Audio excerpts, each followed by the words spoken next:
I don't trust the government. I don't trust anybody, and I don't trust activists. I don't trust people who want to scare me all the time. Don't eat bacon. There's nitrates in it. Don't char your food. There's carcinogens. Don't do that. Don't smoke. Okay, I got that one. But there's all of these, don't use this, don't use chemicals. And I'm thinking, surely, don't mind me calling you surely, there's got to be some kind of regulation. There's not going to be anything really dangerous in the world. I mean, the food part I can understand. And then you have this other part of me. I'm thinking, no, I don't trust the government. Then again, but I don't trust people who are afraid of everything. Well, there's got to be a balance somewhere. Well, guess who has provided that balance? That's right, Mark Schapiro, the Mark Schapiro. The book is called Exposed, My Life as a Flasher. I kid, of course. The Toxic Chemistry of Everyday Products and What's at Stake for American Power. A link on my website is available. Mark Schapiro, welcome to the Lionel Show. And I mean that sincerely. Thank you. Let's get out of brass tacks. Exposed, the toxic chemistry of everyday products. Come on. How bad is this? Well, it's worse than you thought and not as bad as you might fear. Good. What I wanted to do, because I'm totally with you on these kind of apocalyptic alarm bell ringing, even in the environmental community. I think there's been so long predictions of the apocalypse that is just getting ridiculous.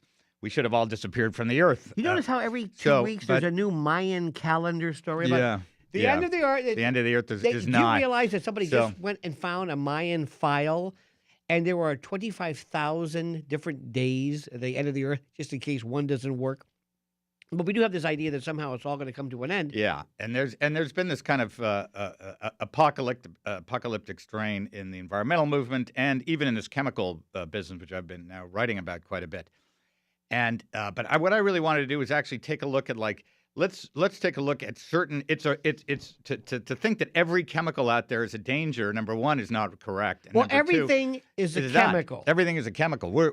And when the industry says we're all chemicals, they're actually right. That is correct. However, there are a certain number of chemicals, for which I precisely identify in the book, which are potentially dangerous to human health.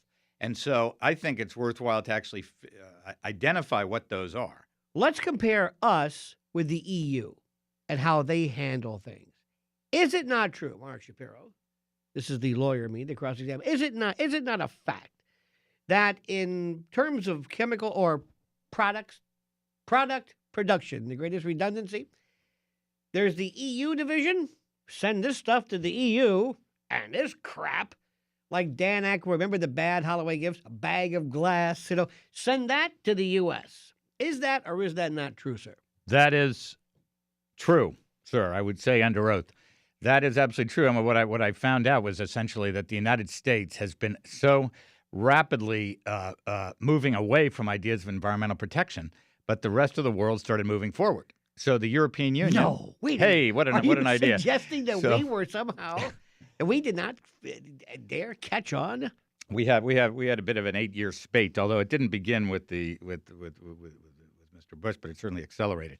So what's happened in this time period is that the EU has looked systematically at all the chemicals that we encounter on a daily basis in our lives, from toys to cosmetics to electronics to automobiles, a whole array of stuff.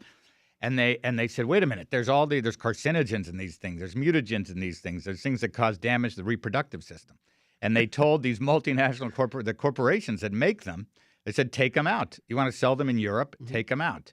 Tell me why this is bad, why people, of course, should buy the book. There's no doubt about that. But give me an example, Mark, of what really should bother people if only they knew. I think what should bother people is the idea that a whole array of things that they use on their daily life, cosmetics, for example, for women, mostly women. Yep. Who knew that you had substances that cause cancer, that cause mutation in genes? Okay, let me stop you. All right. There. So, and listen, I'm not trying to freak everybody out either. But listen. But yeah, life is difficult. Life is a sexually transmitted lethal disease. Okay. Now, it's one thing or another. Every time I turn around, and I'm with you on this one. When you say something is toxic, people drink beer, people smoke it. Granted, when you say causes cancer, many people think, Mark, that if it really, I mean, cigarettes are legal. I mean, you can put a label all you want on it. But what do you mean causes cancer? Causes cancer in 1 out of 10,000 cases? How bad is toxic that you're talking about? And give me an example. What cosmetics? What? Let's take dibutyl phthalates. Not to get too tempted. Hey, man, kids listening. Kids listening. Please. Watch out. The FCC will be That's on your right. case. They should be on your case, actually, because the FDA hasn't been on their case. Dibutyl phthalates, which is an agent that makes like nail polish smooth onto your nails. Yours, not mine. Right. Onto people's nails.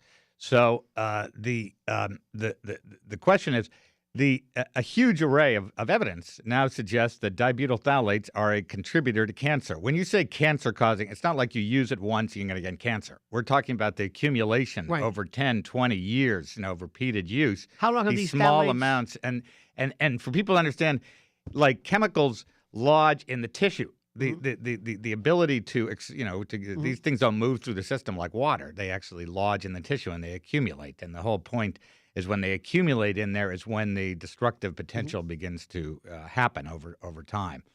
So when we're talking about these kind of chemicals, one, we're talking about sort of long-term exposure, which is, I think, key to keep in mind.